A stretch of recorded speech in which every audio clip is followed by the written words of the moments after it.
مساء الفل عليكم. هعمل معاكم النهارده رز الصياديه مع سمك بولتي مقلي مقرمش بخلطه رهيبه. هتودي طعمه في حته تانية خالص. يلا نسمي الله ونصلي على الرسول ويلا بينا على الطريقه. معايا اول حاجه سمك بولتي، كنت غسلاه كويس جدا بالملح والليمون. حاولي وانتي بتجيبي السمك تختاري حجم السمك المتوسط لانه بيبقى طعمه احلى.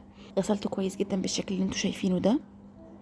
هبدا اعمل فيه فتحات بالسكينه عشان التتبيله تدخل جوه لحم السمك ويتشرب من التتبيله كويس قوي، والخطوه دي بتفرق في طعمه جدا. انا هنا كنت بخلص كل الكميه بنفس الطريقه، بعمل برضو فتحات في كل السمك بالشكل اللي انتوا شايفينه ده. وصلتي معايا لهنا ما تنسيش تعملي سبسكرايب للقناه لو اول مره بتشوفيني على اليوتيوب، وفولو للبيج على الفيسبوك او التيك توك. انا هنا كنت خلصت كل الكميه، عملت في كل السمك فتحات بالشكل ده. دلوقتي هاجي اجهز التتبيله. جهزت الكبة ونزلت فيها بتمن فصوص توم. انا استخدمت توم مفروم لان ده اللي كان عندي. نزلت عليه فلفلايه لونها احمر، انا ببقى مفرصاه فنزلت بمعلقه كبيره. وبعد كده طماطمايه صغيره وعصير ليمونه و3 معالق خل كبار. التوابل اللي استخدمتها هي الملح والفلفل الاسود والكمون والكزبره الناشفه وبهار سمك. وضربت الكلام الحلو ده كله كويس قوي مع بعضه.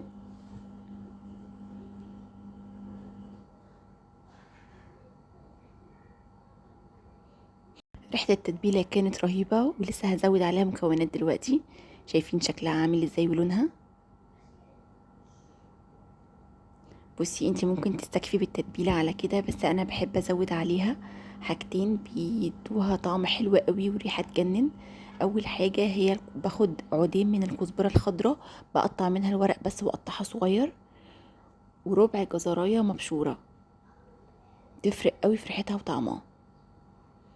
دي شكل التتبيلة بعد ما خلصت. ببدأ بقى اتبل سمك كويس جدا، بحط في كل سمكة حوالي معلقة كبيرة من التتبيلة، وابدأ اوزعها كويس جدا على لحم السمك من جوه بالشكل ده. واتبل كمان السمك من بره.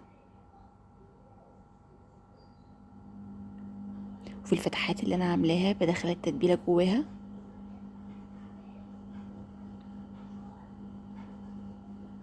بالشكل ده. انا هخلص كل الكمية بنفس الطريقة وارجع لكم. انا كده خلصت كل الكمية ومبقت معلقة تتبيلة، فطبعا ما بسيبهاش، بوزعها على السمك. اسيبه بقى على جنب يتبل لحد ما اعمل الرز. رفعت حلة على النار ونزلت فيها بشوية زيت، ونزلت عليها ببصلتين متوسطين متقطعين صغير. وبفضل اقلب لحد ما البصل ياخد اللون البني اللي انتوا هتشوفوه دلوقتي. هو ده اللون البني المظبوط، ما تخافوش هو كده ما اتحرقش. نزلت عليه بكوبايتين من المية المغلية. لكل كوباية رز كوباية من المية المغلية. انا هعمل كوبايتين رز عشان كده حطيت لهم كوبايتين مية مغلية. التوابل اللي استخدمتها هي ملح وكمون وبهار سمك. سبتهم حوالي التوابل مع المية والبصل يغلوا حوالي دقيقة، ونزلت عليهم بكوبايتين من الرز المصري كنت غسلاهم كويس ومصفيهم. هغطي لحد ما الرز يغلي كويس قوي ويتشرب المية بتاعته. اقلبه وهدي عليه النار خالص. هيحتاج مني اني اقلبه في نص السوا واتابعه، واول ما الاقيه استوى بطفي عليه على طول. هو مش بياخد وقت خالص. نيجي هنا كنت بجهز الكفر الخارجي للسمك. معايا طبق فيه شوية دقيق بهرته بملح وكمون وبهار سمك، وقلبت التوابل مع الدقيق كويس جدا. هاخد حوالي نص الكمية في طبق تاني، ونزلت عليهم بمعلقة كبيرة من النشا. قلبت الدقيق مع التوابل والنشا كويس جدا، وسبت الطبق ده على جنب. والجزء التاني كنت عايزة اعمله عجينة شبيه بعجينة الكيك. بدأت انزل عليه بمية، كل ما يحتاج مية كنت بحط له واقلب كويس جدا. هتشوفوا قوام العجينة اللي انا عايزاه هو ده، لا تقيل ولا خفيف. اول حاجة باخد السمك احطه في الخليط السائل بالشكل اللي انتوا شايفينه ده.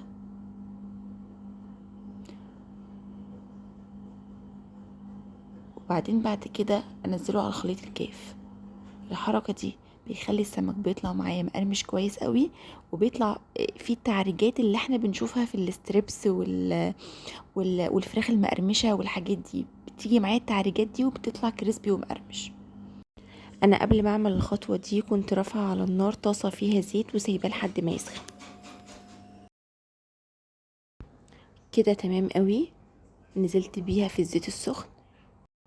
طبعا النار تكون متوسطة، انا مش عايزاها لا عالية قوي ولا هادية قوي.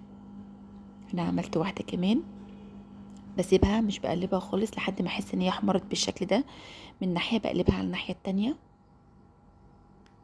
شايفين شكله لونه عامل ازاي؟ والقرمشة اكيد واضحة.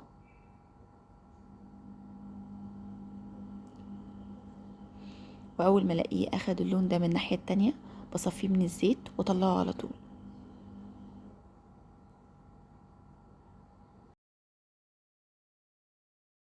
السمك وهو بيتحمر كانت ريحته حلوة قوي، والتتبيلة مخليه طعمه مميز قوي، ريحته فظيعة.